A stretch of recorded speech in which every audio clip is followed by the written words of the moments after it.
নমস্কার, দীপক টিভিতে সবাইকে আমরা স্বাগত জানাই। প্রতিবারের মতো আমরা আবার জগন্নাথ রথযাত্রার কিছু নতুন তথ্য নিয়ে হাজির হয়েছি। আজ ভগবান জগন্নাথ, বলরাম ও সুভদ্রার রথের বর্ণনা ও তথ্য সম্পর্কে অবগত হব। চলুন শুরু করা যাক।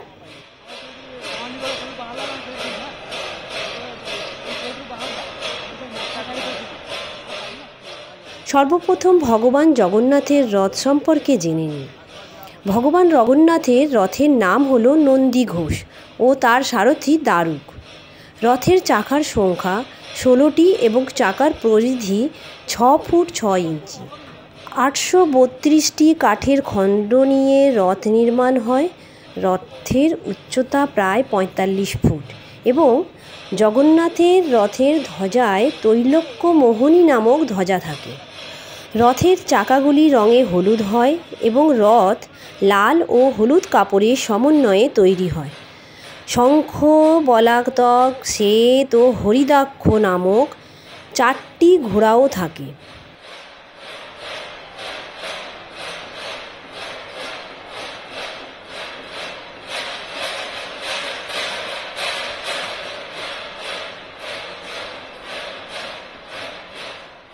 এবার বলরামের রথ সম্পর্কে জেনে নিই।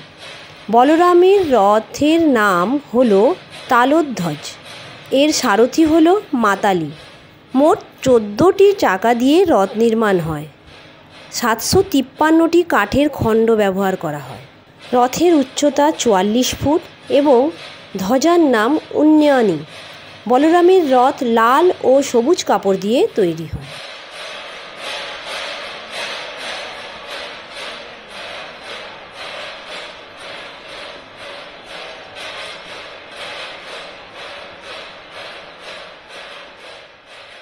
সুভদ্রার রথটির নাম দর্পদলন এবং তার সারথি অর্জুন।